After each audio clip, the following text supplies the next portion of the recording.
All right, we are live. See how she just sprung that on me? It's great. Yeah, you bet. Publishing is supposed to be civilized, clean, polite, but most artists I know got here by clawing their way in. Today, I'm talking with Renmeleon, artist, editor, and founder of Dragonfly Press, about feral publishing, making books without permission, building presses from scraps, and why artists still need to control their own voices. Oh my god, I have to scroll. No, not scroll. Theme song. The theme song. It's me, Sako and Ren. No. You don't get a second verse. That's all you get. We don't get a second verse. One day, I am indeed going to get somebody to record over that. Send me the SoundCloud for that because I want to. Yeah, you got it. I'm going to find someone to do it. And it's just, I'll just have them essentially do what I just did. It won't be me, though. Somebody whose voice is much smoother, much prettier. Jason, maybe? Not quite. Not in the least. No. Not absolutely. You get Val to do it. No. I'll find somebody. Love Jason. Love Val. Not doing it. I have a couple people I can refer you to. You got real quiet there for a second. Oh, is it? I have a couple people I can actually refer you to that do voiceover stuff. I think well, the thing. I don't know if I want a male voice for that. I don't think I do. Yeah. What's Issa doing? She would probably. I've got the mics and stuff for her to use. So tell her I said hi and then see if she'll do it. Okay. Yes, this is her. I just publicly flirt with your daughter. I'm gonna get so many messages for that. She'll get a kick out of it.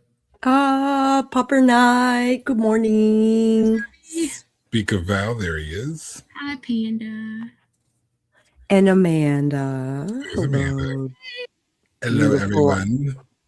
Beautiful people. All the beautiful people. All the beautiful people. Speaking of the beautiful people, Marilyn Manson is coming to concert. Oh, wow.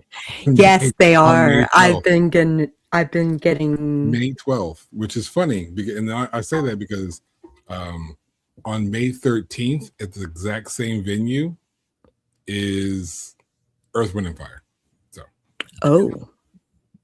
So Manson, then Earth, Wind, and Fire. I'm actually wanting to go to DC in March because Eddie Izzard is doing Hamlet and he's doing all 23 characters. Okay, now that actually be pretty dope to watch. Yeah. Depends on when in March. Yeah. Because I intend on coming in DC at town. all currently sounds dreadful. Love you, Sako. But I can't. I can't do it because I'd have to pay for the train and the tickets and the hotel and the no.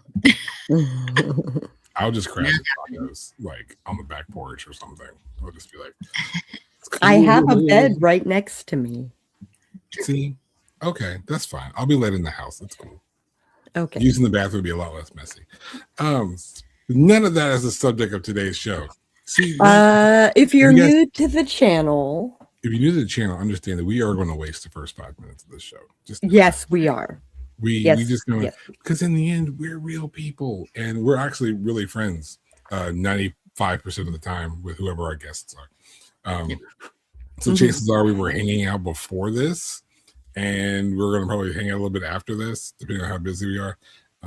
We see each other in person. It's fine. We're real friends. So we bullshit for the first 5 minutes. I'm stalling time because I see the car. And it's been 5 minutes yet. So we stall for the first 5 minutes and we just kind of let you know that this is us as people. This is what we talk about. This is how we are. And this is how I frustrate the shit out of Sako. You see the look on her face? It's great. Okay, I'm done. Go ahead. Okay. You take the show seriously now. It's okay. If you're new to the channel, I am Sako Toomey, artist and author and a bunch of other things, but we'll just mention that I'm self-published, 6 times over. I've been working on my craft for decades, and now I'd like to share my skills with you guys. Oh, it's my turn on purpose now. I'm Dewan Alhern, more affectionately known as the Moon. I'm a troublemaker. I'm the harbinger of chaos. I'm also the doer of things. I write stuff, I film stuff, and I talk to people. And this is, well, wait, I should do it this way. The fantabulous Renmeleon. The Renaissance Chameleon. That's how you guys can remember what that is. The The Renaissance Chameleon. Would you like to introduce yourself to maybe those who don't know you yet? Because they haven't watched the show. You've been on the show like 14 times now already. Yeah, Ooh, just quite. about. Yeah. I'm up for it though. I am Anna Maria Salvaggio, otherwise known as Renmeleon, short for the Renaissance Chameleon. I'm a nerd of all trades. I'm very eclectic. I'm a polymath, so I do all the things. And most of the time, if I'm lucky, my projects will feed into each other. But I am the maker of all things. And I'm actually now known on 3 other platforms as Baba Yaga. Depending on what. So don't mess with her dog. Yeah, I was to say, depending on what side of me you're on, whether or not it's the John Wick.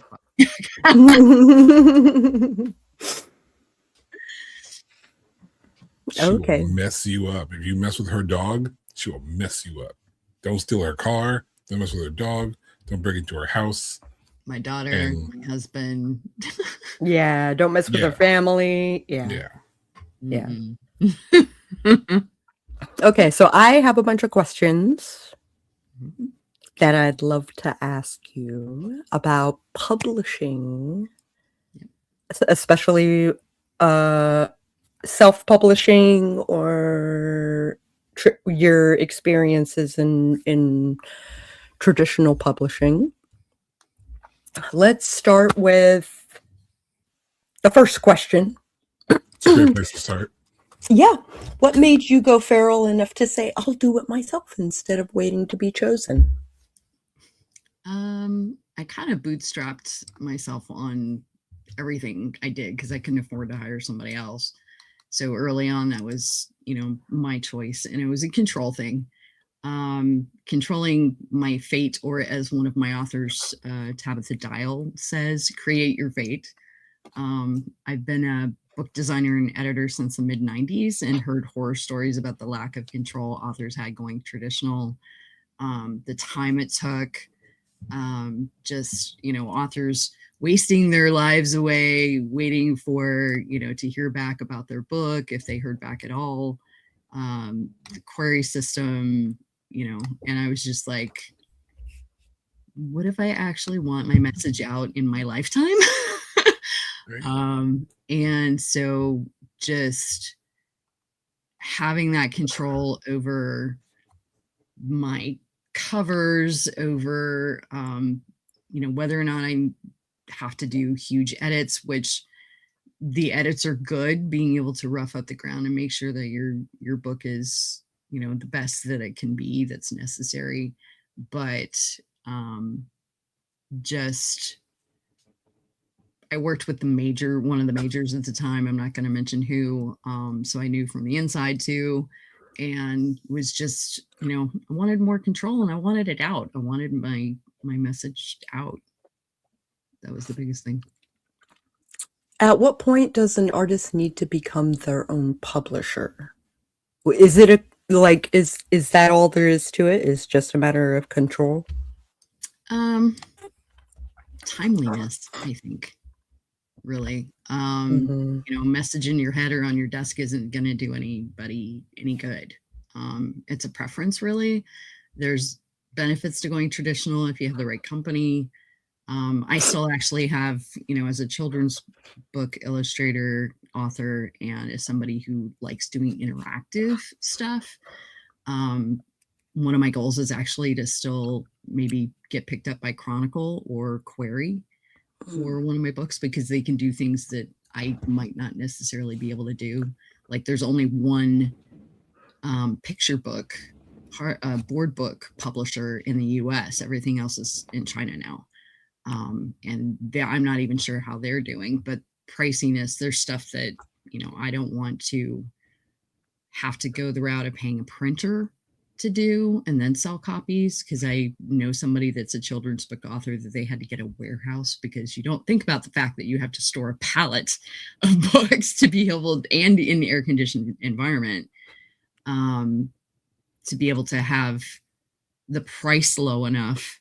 You'd have to buy like 10,000 copies, and you know, nobody's got room for that. But you know, just being able to, if you've got, want to put more than one book out, if it's an aging author or somebody that has disabilities and can't wade through months of, you know, the process with traditional, sometimes months, sometimes years going the traditional route.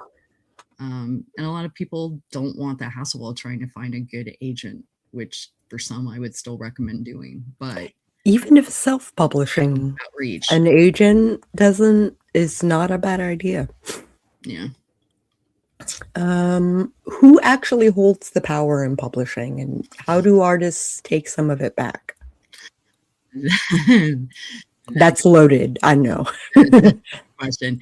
The distributors, honestly. I work with the Ingram Spark, and my husband and I both have bookstore experience, and we always had to go through Ingram. Him, early 2000s, he remembers having to use Ingram for Walden books. I worked for Barnes & Noble and BAM for years. Dated somebody that worked for Bookstop. You know, it was all through Ingram.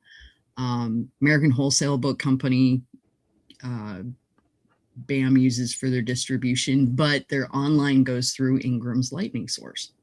It's Books A Million, for those who don't understand BAM. That's Books sorry. But, you know, Barnes & Noble uses Ingram, Smashwords, Booksmart, Draft to Digital. If you think you're going to go Draft to Digital to get away from Ingram, they use Ingram for their distribution. Lulu also does Ingram Spark, Ingram's Lightning Source for their distribution. So there's not really a way to get around that. I'm actually looking into going for some of the children's books, looking into Draft to Digital for publishing those because of the printing.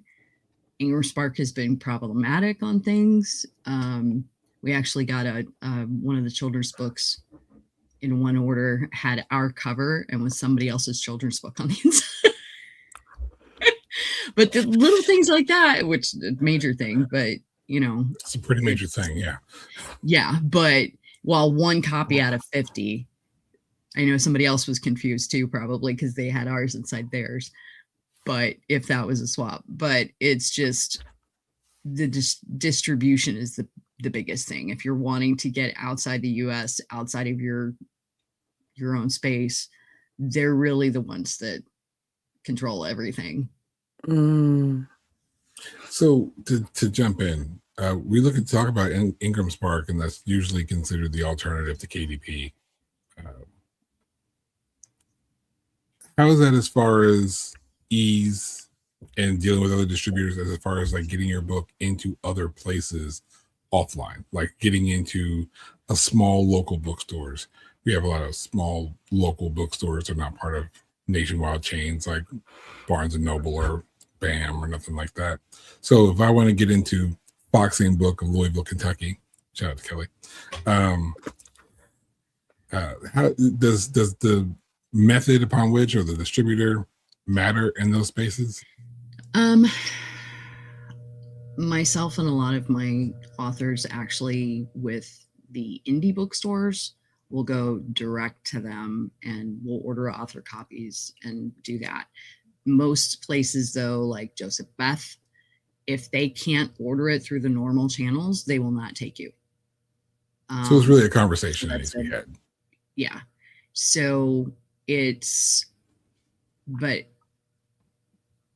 doing the legwork and doing that outside of Ingram, I would recommend to any author. Don't just rely on their distribution stuff. But if you going through Ingram directly, or going through Draft to Digital or Lulu, within a certain amount of time, in my experience, about 5 days, sometimes longer. They say 7 to 10, but they will put it in Amazon, Barnes and Noble, Target, Books a Million, and then Walmart, on Abe Books, Walmart. Yeah, literally, they'll distribute it everywhere. There has been some issues that I've had with getting the ebooks where they're supposed to go. Going through KDP though, bookstores won't deal with them because they are their own thing. They're a competitor. So most bookstores are not going to buy from Amazon, and you don't have that distribution if you go through Amazon. If you want it in bookstores and want the distribution, you've got to go through Ingram Spark. And that's just something that I know a lot of people, myself included, who when they're just trying to get the book out there, particularly for their first book, the first thing that they think about is KDP. So the bigger name that they hear about as far as like indie publishing and self-publishing and such. And so that's why I wanted to make sure that question was asked to ensure that like if you're out there, you're going to hear about KDP. And sure, KDP will do the job. It does the job. You can get a lot of books on Amazon and do the job. But if you want to get it somewhere else, then you've got to go the other route if you're doing that. If you can't, you have to buy your own ISBN. So that's the big thing. Yeah.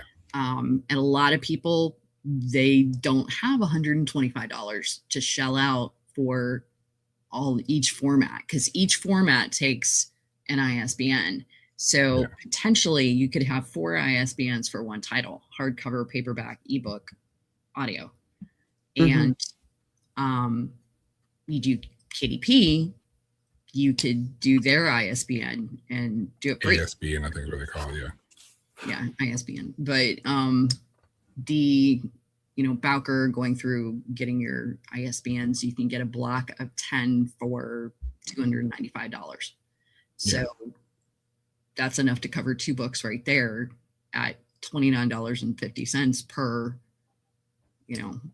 ISBN versus having to shell that out. But if you need to go the free route, then KDP. Yeah. And a lot of times the indie author, one of the reasons why this show is so important and talking to people like you is so important is they just have an idea for a book and they write it all out. They don't know. And outside of, convention spaces or shows like ours, they're not going to just be presented with the information that they need. They won't know which routes to go. So if you look at the names that are going to pop up on searches, it's going to be the bigger names who had the more money to put out there, to put their name out there, like KDP. And some people are going to walk away disappointed. Now, if you're just trying to get your message out there just to do it, hey, do what you got to do. Go the free route, still available on Amazon. It's fine. People can still buy your book. You can put that link on your website, your webpages, your social medias. You can still get your book out there. There's nothing wrong with that. Do your thing. Because we all know that by doing it indie, we're doing it cheap, one way or another, inexpensively. You can also put your EPUB in your own shop and just sell it direct. If you want to just say, screw it to distribution, you want to get your word out. Because it's literally just a file. You want to be totally vigilante with it and just, That was my first release, most of my debut book. I went via Dark Pack, which was White Wolf's fan label. Yeah. And it's an ebook only.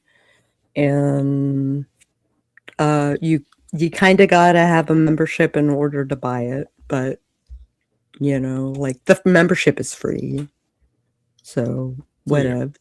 So ask the questions, know the things, and go ahead and like this video, save it so you can come back to the reference points. Follow Sako on the Moon, because that's what this show does. It's what we do. We tell you how to do this the easy way, and we introduce you to really cool people. Carry on. I did my part. Addendum to that is, as far as taking power back as an author, like I said, you can put EPUB on your own stuff, do your own legwork, utilize all the resources at your disposal. If you know people that have indie bookstores, talk to them, talk to librarians, talk to libraries. If you're an introvert, you can do online blog tours, maybe a podcast. You can come on here. There have been few people who have premiered their books right here on this show. Zimmer has, Lender has. Oh yeah. I think Carl talked about Red December on our show. Yeah, but honestly, seriously, leave your desk. It's okay to leave your desk. Go into an actual store, leave your desk, talk to people. Yeah, set up book signings if you can, if you have the income to do it, buy books at author cost and do shows, be your own agent, take an active role in where your book can be found and track where you're. Keep that in mind, because I think my book cost like $230 for me to buy a copy of mine, but Amazon makes me sell it for like $10. So if I sell it in person for the same price, you don't have to share it with the middleman. I don't, because I only get like $3 for a copy now from Amazon. Yeah. But if I sell it in person for the same price, I get like $7 and some change. Now that also gives you the ability to sell it in person for cheaper, which leads people to buy it from you now instead of going I'll just buy it online later. Well, online is $10 right now in front of you. It's $7. So, and selling an ebook in your own shop, you have zero middleman. You get all that money. And that's a PDF file switched to an EPUB file. It's not hard to do at all. Yeah. Most writing programs, you can just tell it to save as an EPUB. These are all things that no one's thinking about, which is what this show is for. That's why I love this show. I love you guys. Go ahead, Sako. Okay. What's the quietest way artists are exploited by publishing systems? This was one I had to think about because I haven't done the traditional route in ages. Many moons, but yeah. Just one. A lot of people don't keep, in my opinion, don't track their books enough. So there's a lot of missed opportunities and a lot of that, authors get taken advantage of because they're not keeping track of their own stuff. They're just kind of giving the power to whoever. And I've seen enough stories about it that I'm thinking it's legit. I'm not going to mention who, but I know that I've seen a lot of things about books being acquired or taken by other companies without consent. And I think I've heard the authors should be getting royalties, and they didn't even know their books were on the other platform. So, keeping track of your stuff is important. Do not give 100% of your power away. And do your homework as far as, contracts, big time. I would recommend getting a lawyer to look over stuff always. But most of us are like, it's the YouTube terms of service that nobody ever reads. And we just kind of scroll, check, but we need to, periodically you need to stop and read those things. Just take a day, read those things. Print. Yeah. You'd be surprised what you've agreed to already. Destroyed by the fine print. You'd be surprised what what we've already agreed to right now. In some cases, that fine print's going to get you.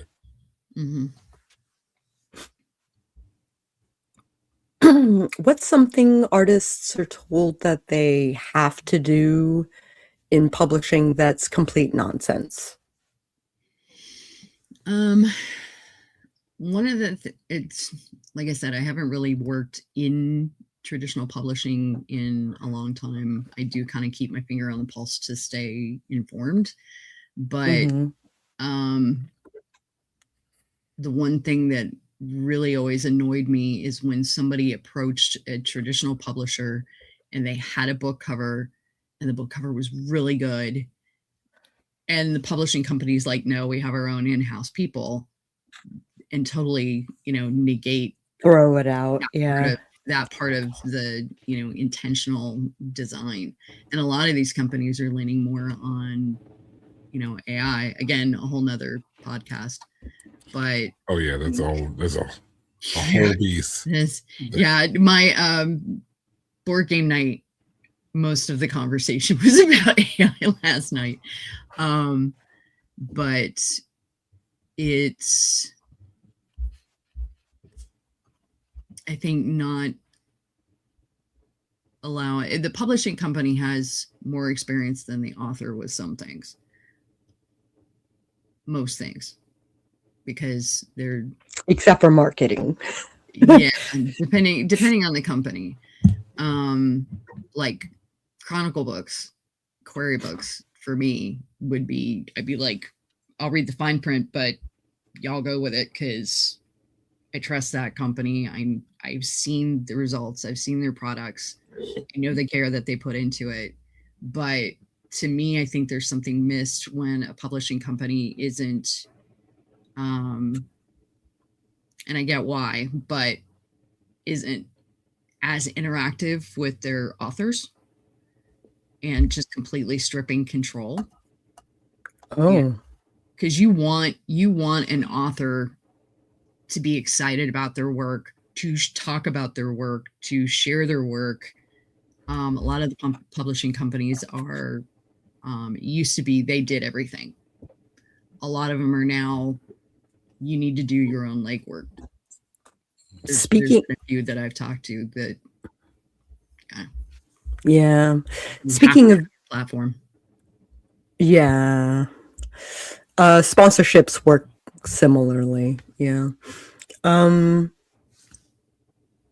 How does design function as a form of authority in publishing? First thing that came to mind was covers sell. Your design is everything, really. Just like wine labels. People will buy a mediocre wine just for the bottle and the label. So true. Yeah. With books, your spine is really your biggest real estate because most books are not face out on the shelf. Right. With your, with self-publishing, honestly, go to Barnes and Noble and order a copy of your book, they're not going to have it in stock anyway. So it's something that they'll have online listed, but it's not something they're going to carry in the stores, not with self-published titles, unless you do a signing there and then you have copies there, that kind of thing. But I will constantly stop for a good cover. If they've got them out on like Barnes and Noble, they have them all out on the tables, or, the spine catches my eye, because that's the first, point of contact. You can't catch them with the spine, your title. They're not going to pick it up off the shelf to see the rest of it. And typically I'm spine, front cover, back cover to see if there's a summary or if there's anything inside dust flat. And instead of, a lot of people will read the first line. With me, I'll turn it halfway through, and if it catches me there, I'll take it home. I feel like someone on our show has said, it may have been you, Ren, said this exact thing, like the order, but I feel like it was somebody else other than Ren had mentioned essentially the same thing. People read from spine to front cover, back cover. Someone we were talking, can you remember who I was referring to? Because I know I said that to y'all. Either Steven or I feel like it was a male voice that also said this. That's what's separate. I know you and I have talked about this. I know I've heard you talk about it. I feel like there was another male voice that was maybe Scott. Maybe someone was talking about exactly that. I'm just bringing it up because it comes from two different spaces. So it's important to just, good advice that comes from two different sources. It's something you probably should listen to. Think about if you're going to do a thing, honestly, and we're talking books, but if you're going to do a thing, it's really important to remember how we do the things, right? And how you do the things might be very similar to how someone else does the things as well. So do like Ren was talking about, walking into a bookstore, what do you notice first? Do you notice the spine first of how it's displayed? Do you ignore those books because they all kind of look alike? Or does a certain color or text design or image draw your attention? Then what do you do? Pull it out, look at the front. Then what do you do? Look at the back. Then what do you do? Open the book up, read the little first part, maybe then check out the back of the book. I have a friend of mine that reads like the last page of a book. I split it down the middle. See? Yeah. And so think about those kinds of things. And particularly when we start talking about things like formatting and then cover design and implication of things like that, treat it like we do our food. We eat with our eyes first. If it looks gross, we're probably not going to bother to taste it. Yeah. If it looks good, we're going to at least taste it. May or may not be good at that point, but at least it was pretty. At least it was pretty. You may have seen that really pretty picture on the menu. When you're opening a restaurant, you're designing a menu, they're going to put their popular dishes with a photograph because they want you to see that dish. Or maybe a least popular dish they're going to put the photograph on. Maybe they already know you're going to order prime rib with a sirloin steak or whatever. So the chicken dish gets the photograph. Look at that. It puts it on par.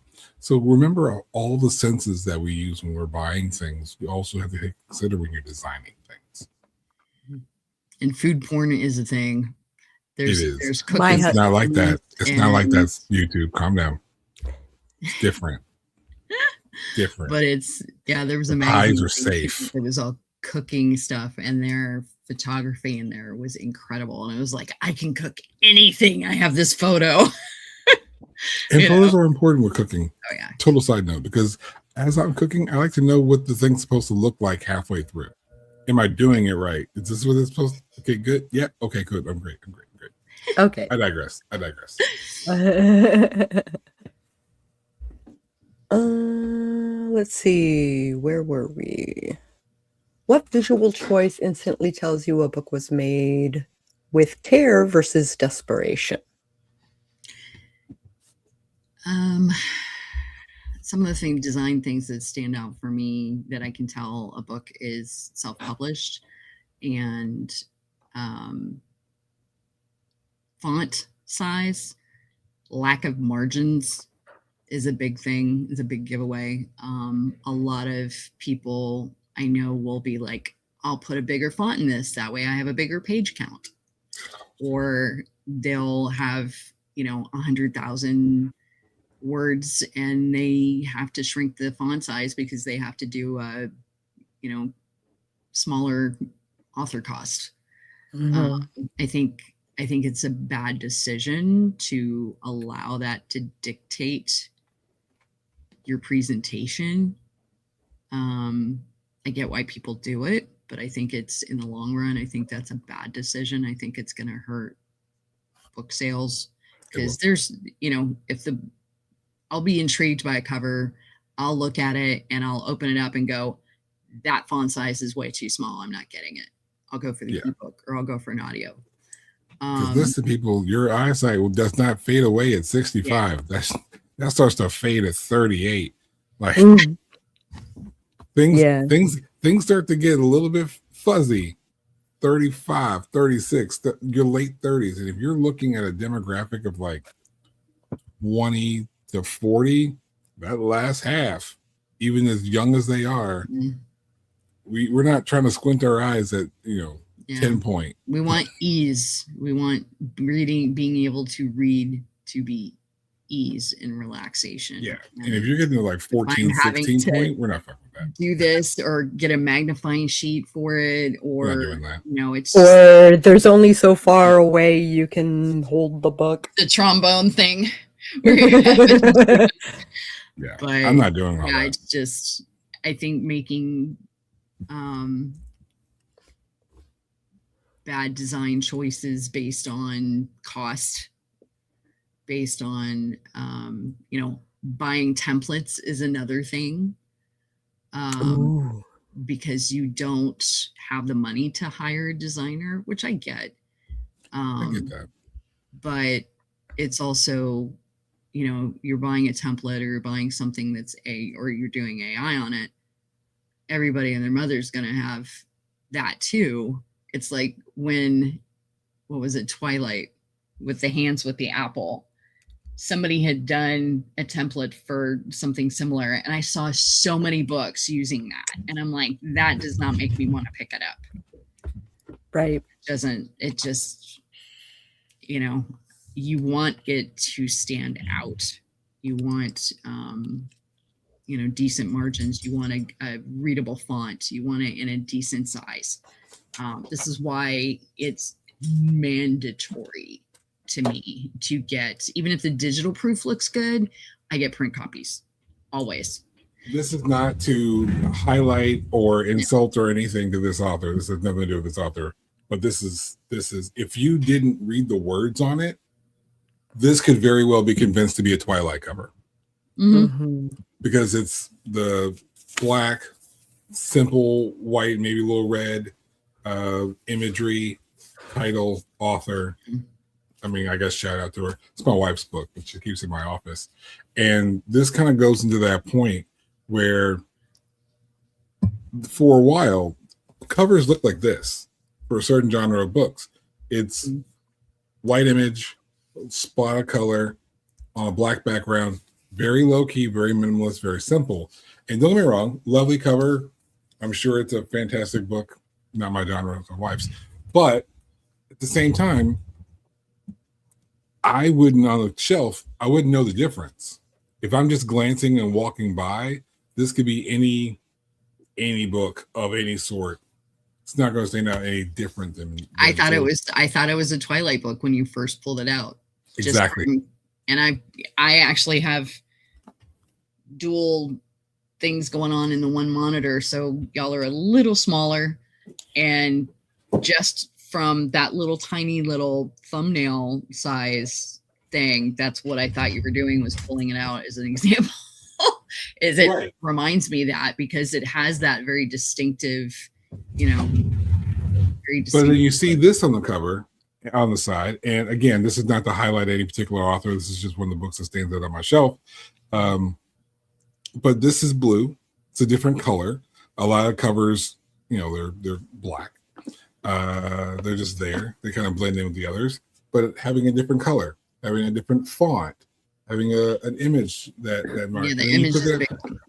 And then you pull it out and it looks different. Again, this is not to say one author is better than the other, but one definitely would stand out to me more. One cover is better than the other. I'm not going to confuse this with any other book or any other or series or anything like that. I'm going to know this is this. And I'm not going to get that confused. And again, it doesn't really matter who the author is or what the story's about. If it just looks like every other book, no one's going to bother. It looks like every other book. Keep that in mind. Image is a big pull, and that's also the reason why a lot of people will do larger format, either a smaller book size or do a bigger font, is so that they have more spine real estate. So I get that again, but there's other little things that you can do to be able to, you know, make yourself stand out. Novellas, I know you don't have a whole lot of real estate, but you can still do stuff with color, you know, to pull people in. Yeah. But there's a lot of things that can draw your attention. Like I said, a lot of book covers are black. On my shelf, there's a lot of book covers that are black. And they just kind of blend in amongst themselves. The ones that stand out on my shelf are the ones that have covers that wrap around to the spine. So the spine has something that stands out. So you have to remember, the way it's presented on the bookshelf is, if it's, you know, black spine, or even white spine, then there's like this bolt of color here. It's like, ooh, that stands out. At the very least, you're going to pull it out to see what it is. That's step one. You're already a step ahead of most people. Yeah, your spine's your hook. And my book's too damn small to have anything on the spine, so it's just there. But I have a couple thin books, but I also have a series that I love that's sci-fi, Binti, the Binti series by and I'm probably going to butcher her name, Nettie Okafor. African American author, I know you're brilliant stuff, very, very thin books, and just use of color, just a little bit of contrast, or the way the font's very readable, and you have this background wraparound, like we were talking about. Yeah, thank you. And just, that pulled me in. And as soon as I looked at it, the cover was brilliant, but I wouldn't have, if I hadn't found it. Yeah. I wouldn't have even found it. Wow. What parts of publishing will eat you alive if you don't set boundaries? Contracts. Ooh. Getting an opinion, read the fine print. Absolutely read the fine print. And if you're not sure on something, ask questions. Don't be afraid to look stupid. I'm sorry, the only stupid question is the one that you don't ask. You need to really take ownership of what you're signing, and just Popper Knight's like, because that last name is a bear. That's why I'm trying to remember how not to butcher it. But just, you can give up all your control in one sentence. I mean, just, you really, really need to read and ask questions and get another opinion, have a librarian look over it. I mean, whatever, just, somebody else second set of eyes if you're not sure.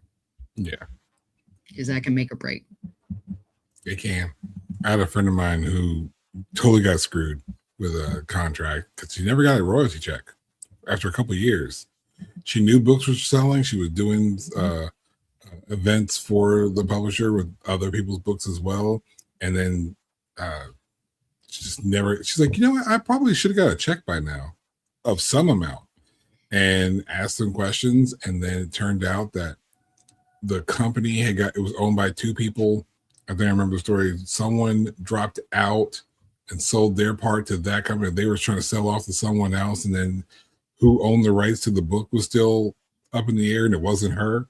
And so now all this mess was going around, and she didn't have the rights to her book to do anything about it, only until maybe recently. Yeah. So even then she couldn't just go somewhere else and get it, because they still own the rights to her book. So be mindful of those kinds of things that can happen to anybody. So be aware. Be aware. And some like I met somebody in Imaginarium last time who've been talking about her path forward. She had 32 books through this one publisher, and there's sometimes things you can't avoid because the publishing company folded, and she had to get all, and try to get the rights to her books back. There's some that she still hasn't been able to get the rights back. So read your contract. I feel like I've heard that same story this past Imaginary. I feel like there might be someone we both know. Yeah, she was somebody I was on a panel with. I don't know if you were in there for that one. I may have been. My schedule this year was busy. Mm-hmm. Apparently that's not going to change next year either. Shout out to Chad. Love you, boy. Yep. You and I are both on the AI panel. Keeping me busy. Discussion last night. It's nothing like being publicly recruited for a panel mid broadcast. Hey, at least you're not doing it alone. I jumped in. I was like, count me in this time, because I avoided it last year. I was just like, yeah, you did. I was on it. I didn't moderate it. I was on it though. I think Molly moderated last year's. I think so. Okay. How do you keep publishing from turning into unpaid emotional labor? That's a really good one. All these questions, by the way, are really, really good. It's all Sako. I know. She takes this. Good job. This is the reason why I'm always bragging about how great the producer of the show is. Well, she made me think on these too, because I was looking at these going, I don't have anything to say on this. And I started getting into it and I'm like, yeah, actually I do. Maybe I do. You should go back and listen to the episode that we did with Dan and Eva, because they were just like, yo, these questions, man. And even when I get the questions, I'm like, that's good. Good job. Okay. So, I'm not going to even try to jump in on that. I'll find a place to jump in on, like. So unpaid emotional labor, multiple sources of income. Do not rely on just your book. Monetize through, I left Patreon and I'm on Ko-fi now because I can have my shop and subscribers, and I can post blog posts.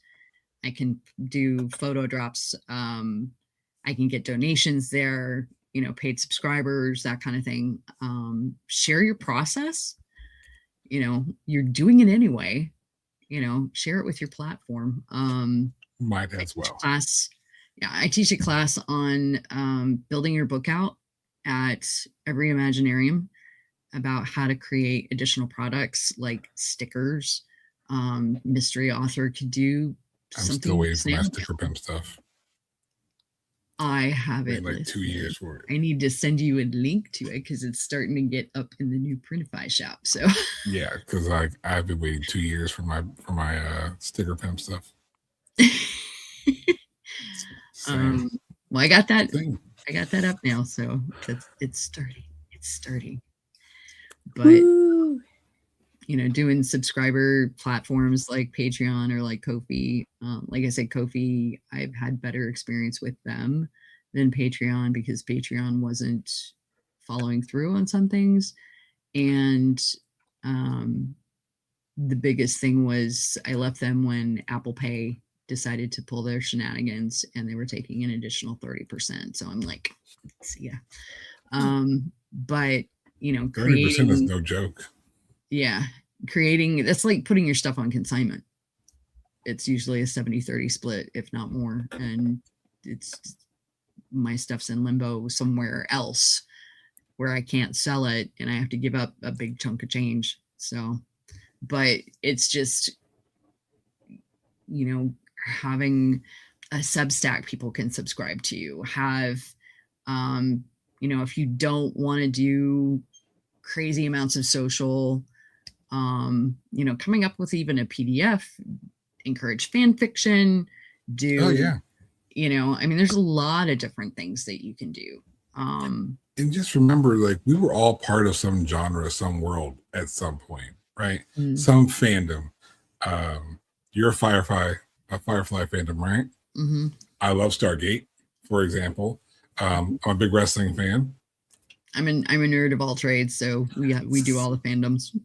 So, don't just remember, man, like, whatever you're out there creating, it could very well be the next thing, even if it just starts as like a thing that a local group of people around you might be into because you kind of write like the people around you think, that's fine, because that eventually is how you outreach. Go to your local conventions, go ask to do things at local shops and local bookstores and things like that. Get your products into other places. Like, it's amazing what stickers can do.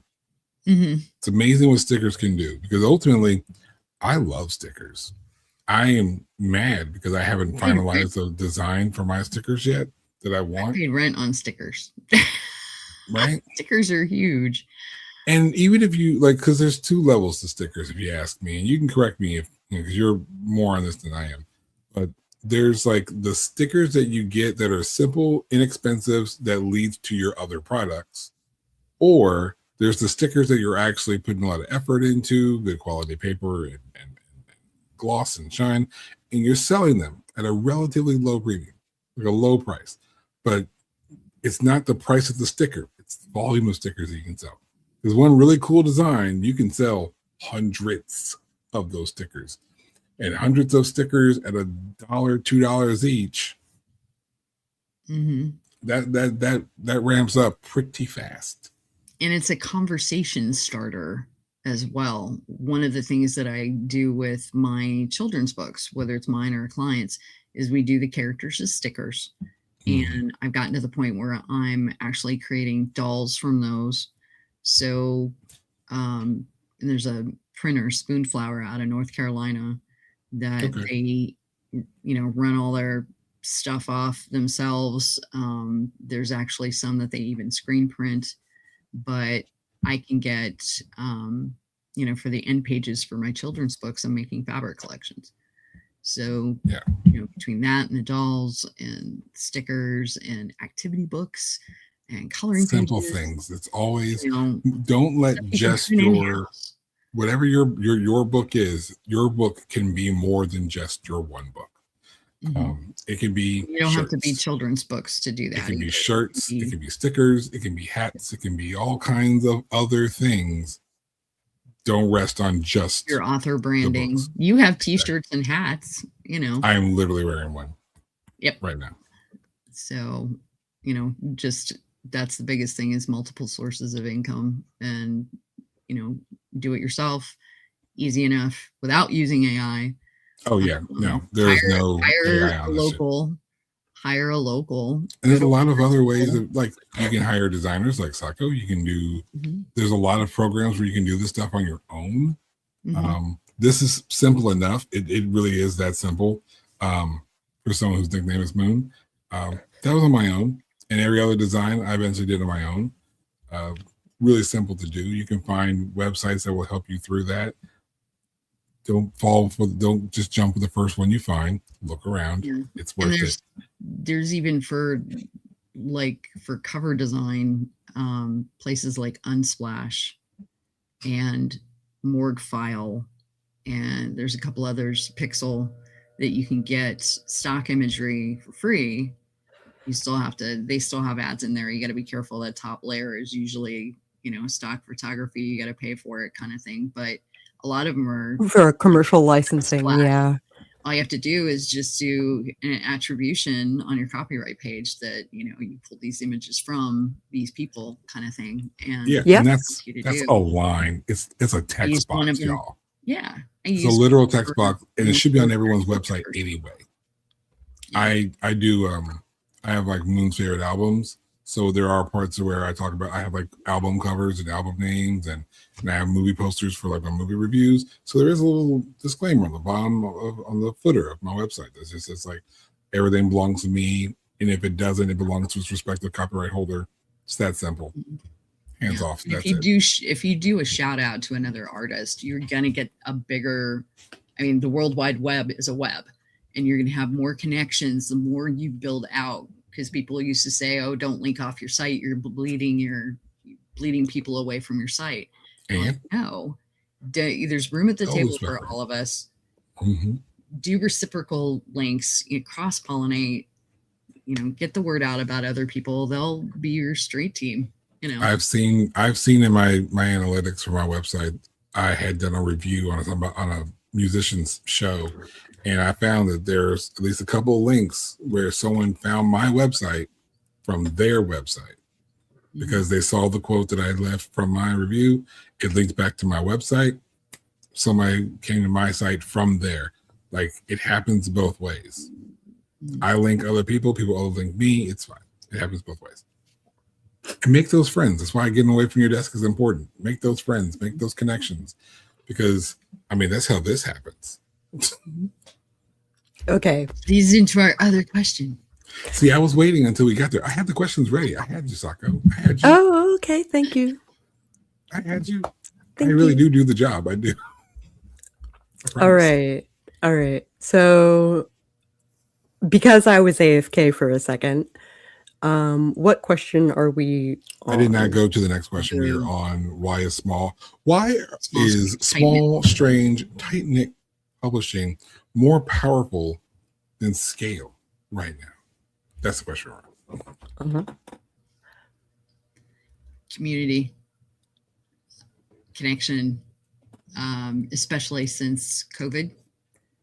Oh yeah. A lot of people are seeking to slow down, seeking to invest more in their own communities. your readership. You know, a lot of my people that I've run across crave community. I use all my platforms, Ko-fi, Twitch. I have a Discord community, and they become extended family, and they become your street team. So having interactive things that they actually can take part in, like on Twitch, when I was writing on Twitch, or when I was doing, you know, I'm doing art on Twitch, is I have them weigh in on which color do you like better than this? Where do you think this story is going? Give me a genre, place, and an item for my writing stream. And they get their name in the acknowledgments in the book. So more than likely, because their name's mentioned, they're going to buy a copy. Yes, they will. Because they're in the book.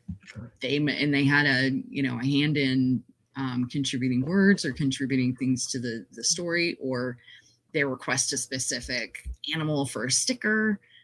They're going to buy a sticker. They're going to be like, hey, I helped design this kind of thing, because they, helped name the character I was doing.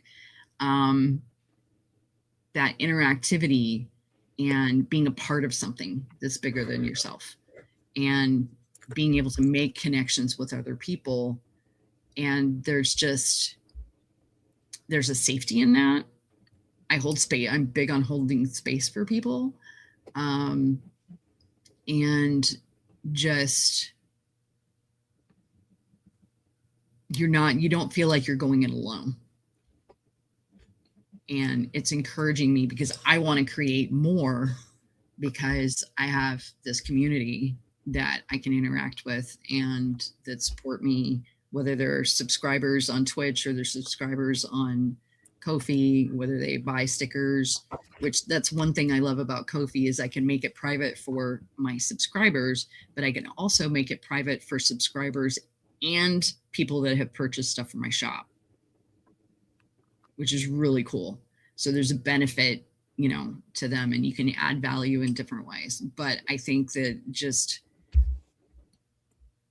having people around you that are encouraging you, you don't feel like you're going support. Support. Yeah. I think that's, between COVID, between all the political BS going on, with how the world is changing. I think it's just crave community. People, it kind of insulates you a little bit. It's your safe space. I think it's also important to mention one of the reoccurring themes that we have on this show tends to be Imaginarium. And I'm bringing that up today in this particular moment for this exact purpose. Why is it that everyone we talk to mentions Imaginarium at some point? Because regardless of who started the convention, even in spite of Holly and Steven, shout out to Holly and Steven, when you're at a convention, for us, it is Imaginarium. There are people there that you get to interact with and talk to, share a meal with, share breakfast with, sit on the multiple couches and have wonderful conversations with, talk to them at their booths, hang out with them at room parties, and you build that sense of community.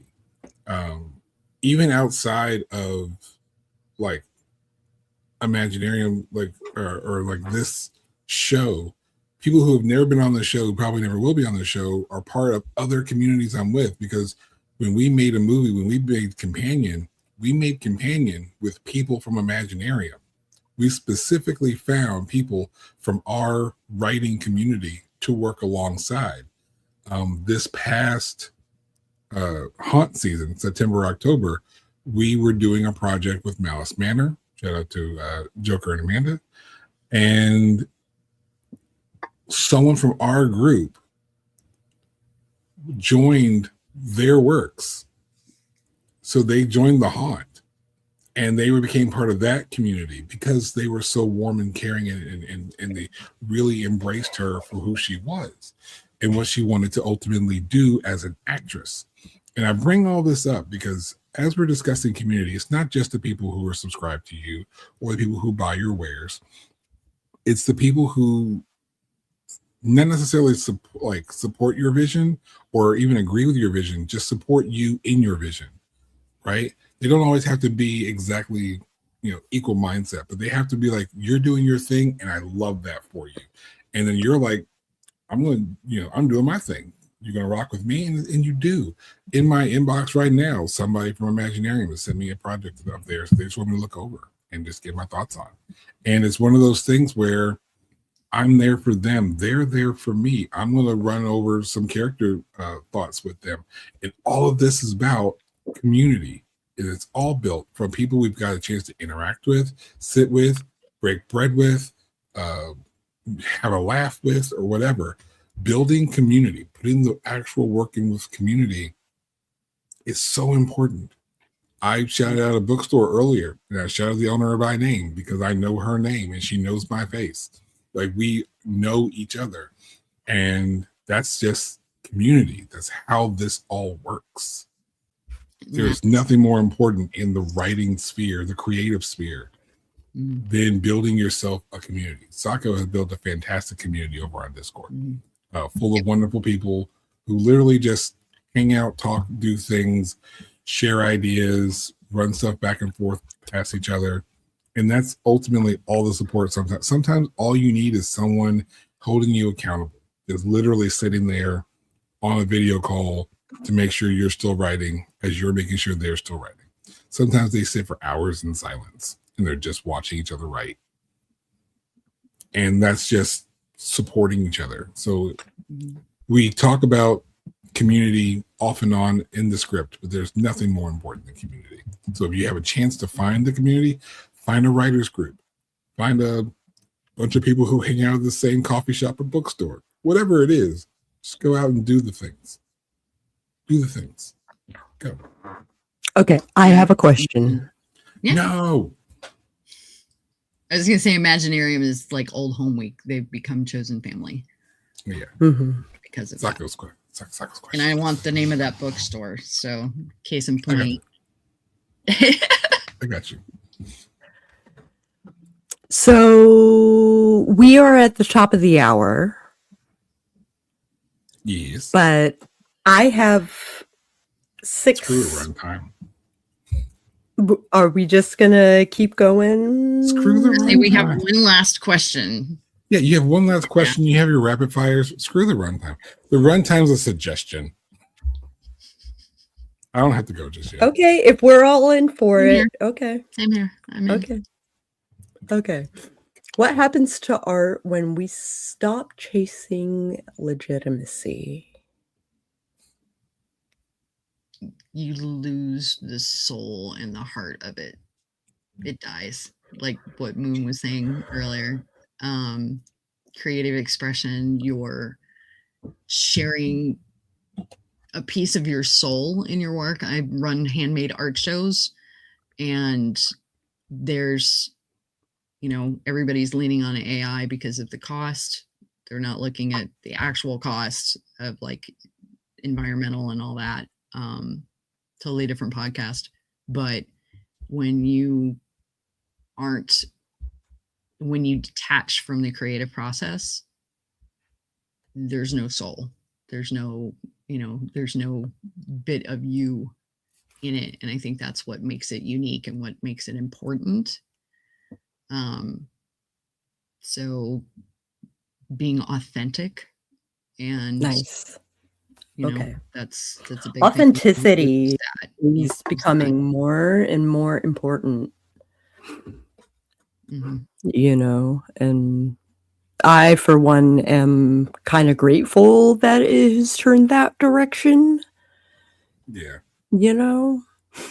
Absolutely. Okay.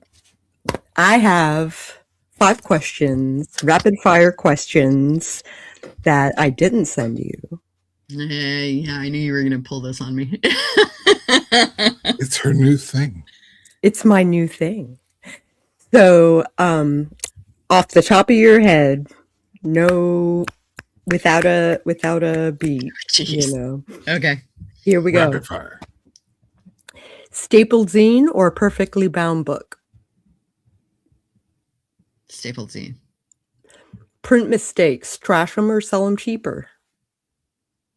Trash them. Oh, Interesting. Recycle, upcycle, use. I tear things apart and use them in other things. Oh, okay. So third answer. Yeah. Gatekeepers, necessary evil or outdated relic? Outdated relic. Ooh. Doable. Publishing as a craft or publishing as rebellion? Both. Ooh. I'm a zinester. Paper protest, baby. All the way. One reader who gets it or 1,000 who don't? One reader who gets it. Heck yeah. I'm a teacher. I reach one student. That's my, you die happy. I can reach one person. And the last question is, do you have anything you would like to promo? Yes, I am working. So one of the things is about intentionality and slowing down is all three of us have gotten back into pen paling. Yes. And so I made this little sticker. His name is Pip. You can find him in my shop. And he now has a book. So Pip's little book of letter writing is how to write a letter, how to address an envelope, how to be a good pen pal, how to track and store your letters, how to do mail art, how to make a zine, how to, the history of all that. And it's going to be a little square book, perfect bound, little chunky book, and not necessarily just for kids. I'm working on a chunky little doll that's going to have a little mail pouch that you can put your letters in that are your outgoing mail letters. That's adorable. And of course the stickers, and I'm going to be doing zines too, and including like a little how to draw. There's a couple other characters that are pigeons that I've created that are going in the book. Most of it I've worked on live streams. So if you go over to Twitch, you can find some of those there. I'm actually going to probably repost them on YouTube so they don't poof. But yeah, that is a thing. And some of the stuff that I talked about today and that I do in my Build Out Your Book, I'm putting it into something for my authors that it was just going to be for my authors. I'm actually going to be publishing it so that it's available. In this case, I'm just going to throw it on KDP and do it, but it's basically how to write a press release, how to get your book in indie bookstores, how to get your book in the libraries, how to do shows, how to set up a book signing, how to set up a blog tour. Hey, all right. Basically giving all the information. This is where the gatekeeping comes in. I'm giving away the information because when I started out, the reason I do so many things is I couldn't afford to hire somebody to do a logo, a website, and all that. I had to learn and teach myself how to do all of that stuff.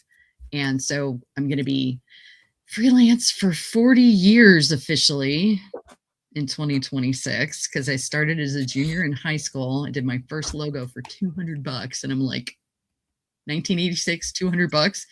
Hell yeah, I know what I'm doing for the rest of my life. It's a lot of money in 96. Yeah, it was. Or but either six. It's just, I've had to bootstrap and teach myself. And I had a lot of artists with the Winter Park Sidewalk Art Festival where I grew up that were, here, take notes, here's, have some water, come in, sit with me, I'll tell you my entire process. That's not something that happens anymore. And I've had a lot of people bless me with information and time and support over the years. And that's something that I want to give away to other people because we're already having to compete with, everything out there. And now we're having to compete with AI and the length of process it takes to go through traditional publishing and everything. And it's like, I may not work for everybody, but here's what I can give you so you can at least, jump off from here. So brilliant. Those are the two things that I've got going. And I have better books coming out there's 2 more Billy the Bear books coming out by DJ Bowers, who's our Louisville author, who's awesome. So we have a bunch of stuff. Yay! Shout out to the 502. Publishing doesn't belong to institutions. It belongs to the people willing to make the thing, bind it, risk it, and put it into someone's hands. Renmeleon's work shows that independence isn't necessarily chaos. It's intention, care, and survival. It's artists building the systems they were never invited into and proving that you don't need permission to be real. And as always, if you enjoyed this episode, leave a review, share it with your book-loving friends, and keep wandering with us into the shadows. To the things. Ren, if you'd like to recommend a movie for us to review, something holiday-themed maybe? Because I don't suspect there are a lot of movies about a publishing. No. It was funny because you said there's not a whole lot of movies about publishing, and the first thing that hit my brain was Misery, and I'm like, no. No. Not exactly the movie to inspire new authors. Yeah, no.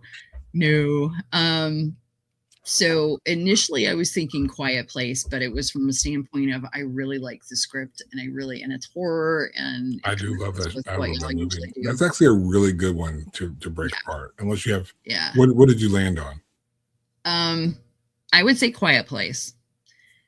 The other one, when you said holiday, but again, not really horror, is Violent Night. Came to mind. That's my new Die Hard. I love Die Hard, but that's my Violent Night is my new Die Hard. Is it streaming? Can we find it somewhere? Sure.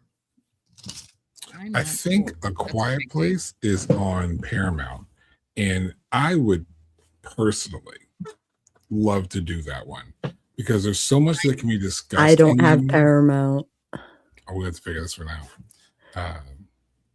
Is it just on Paramount? Okay, let's start searching. Start looking. I'm gonna look at Violent Night too while you're looking that up.